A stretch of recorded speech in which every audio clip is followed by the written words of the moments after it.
The hum of the jet engines filled the cabin as Flight 417 soared above the clouds. The smell of freshly brewed coffee mingled with the faint scent of cologne and luxury. The seats in business class gleamed with polished leather, occupied mostly by executives tapping on laptops or scrolling through phones wrapped in their own worlds of success. But in seat 3 they sat someone who didn't seem to belong there, a single father with a worn denim jacket holding his little daughter close. Her eyes were red from crying, her small hands clutching a stuffed bunny as if it were her lifeline. Next to them, a well-dressed woman in a navy suit shifted uncomfortably, shooting them sharp glances. Her name was Victoria Hale, CEO of a top finance firm, known for her composure and her cutting remarks. She sighed loudly, clearly irritated as the child sniffled again. "Some people should really know their place," she muttered just loud enough for the man to hear. He said nothing. His name was Daniel Brooks, a 35-year-old former Air Force pilot turned small-town mechanic. The ticket had cost him nearly all his savings, but it was worth it. He was flying his daughter Lily to New York for a critical heart surgery, a last chance to save her fragile life. The world didn't see his story. They only saw his scuffed boots and budget clothes among the suits. Victoria rolled her eyes as Lily whimpered softly. "Business class should be for business," she whispered again. Daniel looked out the window, his heart tightening, pretending not to hear. He was used to judgment. It had followed him ever since his wife passed away. Ever since he had to learn how to raise Lily alone, the engines roared louder as the plane climbed higher into a perfect blue sky. The flight attendants moved gracefully through the aisle, serving breakfast trays. Everything seemed normal until it wasn't that a sudden jolt shook the plane violently. Laptops clattered to the floor. Passengers gasped as the aircraft shuddered. The lights flickered once, twice, then dimmed. A muffled alarm sounded from the cockpit. Panic spread like wildfire. The captain's voice broke through the intercom, strained and urgent. "Ladies and gentlemen, this is your captain speaking. We're experiencing a critical hydraulic failure. Please remain calm." The cabin was anything but calm. People screamed. Oxygen masks dangled from the ceiling. The flight attendants tried to keep order, but fear clawed through every heart.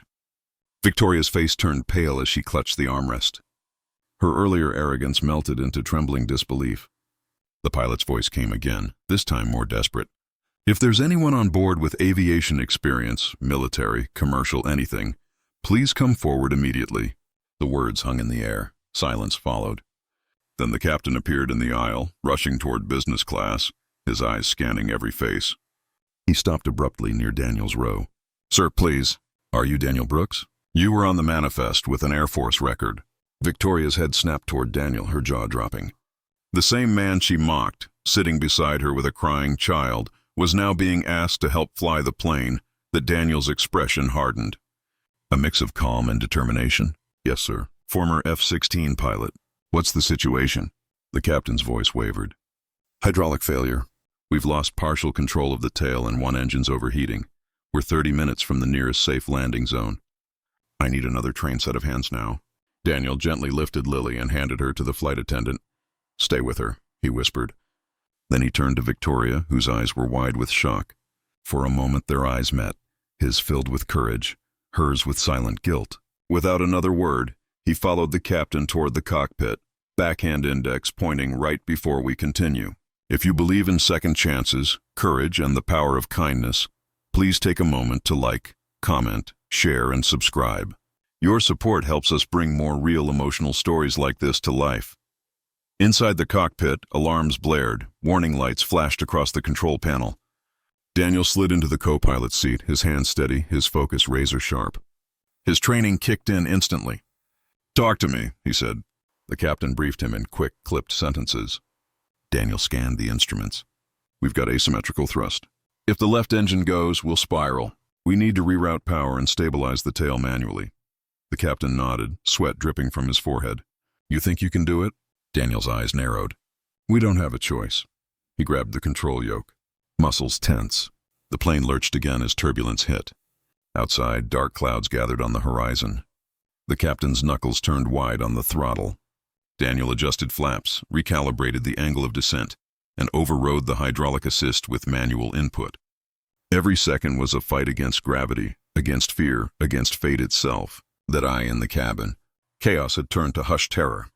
Passengers clutched each other's hands. Victoria sat frozen, her mind replaying every cruel word she had said. The man she dismissed as unworthy was now the only hope between life and death. Her gaze moved to the front where the cockpit door remained closed. She whispered softly, "Please, please let him make it." Minutes stretched like hours. The plane trembled, dipping dangerously low. Daniel's arms ached, but he didn't let go. "Come on, hold together," he murmured under his breath. The captain called out, "Runway in sight." They were approaching the nearest airbase, cleared for emergency landing. Smoke trailed from the left engine. Daniel aligned the descent manually, adjusting flaps inch by inch. The control stick fought back violently. "Hydraulics are gone." "Brace for impact!" he shouted. The plane hit the runway hard. Tires screeched. Luggage flew from overhead bins. The metal body shuddered violently as sparks erupted beneath. Daniel fought the controls with every ounce of strength he had left. The aircraft veered sideways, then slowed, groaning, dragging, until finally it stopped. Silence filled the air for a moment. No one moved. Then the cabin erupted in cries and gasps of relief, disbelief, gratitude. The captain turned to Daniel, voice shaking. "You just saved 216 lives." Daniel exhaled deeply, leaning back, exhaustion flooding through him. "Just doing what I was trained to do," he said quietly. When the passengers finally stepped off the plane, emergency crews surrounded the aircraft. Lily ran into her father's arms, tears streaming down her cheeks. "Daddy, were you scared?" she whispered. He smiled softly. "A little, but I had to be brave for you." Victoria stood a few feet away, watching the reunion with tears in her eyes. Her expensive suit was wrinkled, her hair slightly disheveled, but for the first time, her pride had vanished. She approached slowly, guilt etched across her face. "Mr. Brooks, I owe you an apology," she said, voice trembling. "I judged you. I mocked you, and yet you saved us all." Daniel looked at her gently. "Sometimes people see what they want to see, but we're all fighting battles others can't." She nodded, eyes glistening. "If there's anything I can ever do for you or your daughter," he smiled faintly. "Just be kinder next time." "That's enough." Victoria wiped a tear. For the first time in years, she felt something shift inside her. A humbling realization that success and compassion could exist in the same heart. She watched as Daniel lifted Lily into his arms and walked toward the ambulance, waiting to take them to the hospital, as the flashing lights faded in the distance. Victoria whispered to herself, "The man I thought didn't belong here was the one we all needed." Weeks later, news channels across the world shared the story. Single father saves plane after hydraulic failure. Social media exploded with gratitude. People called him a hero, but Daniel didn't care about fame. All that mattered was that Lily's surgery was successful and she was smiling again.